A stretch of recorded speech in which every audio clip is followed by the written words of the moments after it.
मेरे प्रिय भाइयों और बहनों, स्वागत है आपका अपने इस यूट्यूब चैनल पर। भाइयों, एक बार फिर से मैं आपके सामने उपस्थित हुआ हूँ हमारे बिहारी जी, हमारे कृष्ण जी से संबंधित एक छोटी सी सत्य घटना को लेकर। तो मित्रों, किस प्रकार हमारे बिहारी जी अपनी लीलाएं रचाते हैं, ये आपके सामने मैं आपको बताने जा रहा हूँ। तो मित्रों, एक बार की बात है कि बहुत समय पहले वृंदावन में बांके बिहारी जी के मंदिर में रोज पुजारी जी बड़े भाव से सेवा करते थे।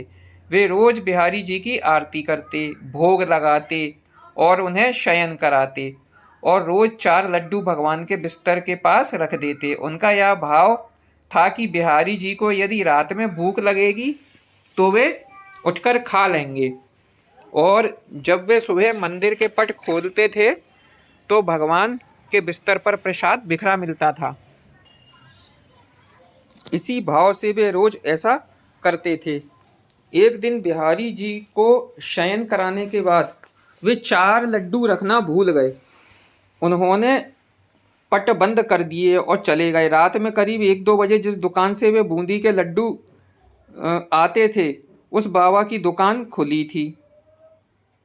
वे घर जाने ही वाले थे, तभी एक छोटा सा बालक आया और बोला, बाबा मुझे बूंदी के लड्डू चाहिए।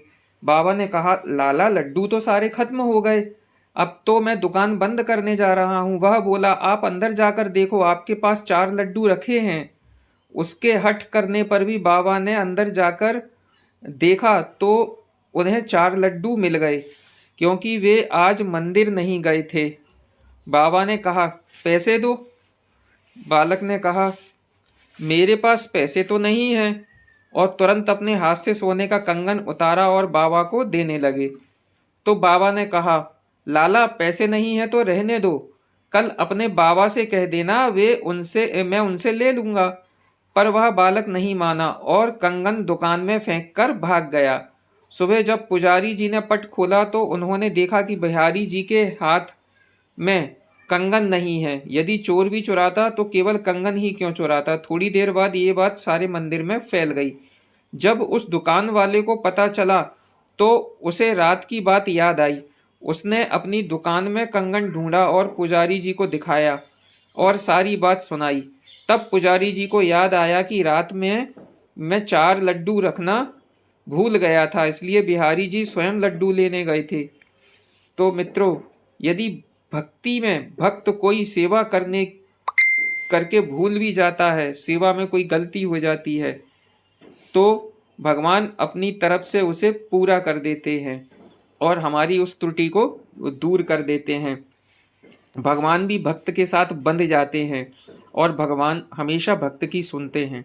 तो मित्रों, आपको मेरे द्वारा बताई गई यह एक छोटी सी कथा कैसी लगी? यदि आपको यह कथा अच्छी लगी हो तो कृपया चैनल को सब्सक्राइब करिएगा, लाइक कमेंट ज़रूर करिएगा। तो मित्रों, मिलते हैं ऐसी ही एक और छोटी सी कथा के साथ। तब तक के लिए जय श्री कृष्ण। राधे राधे मित्रों।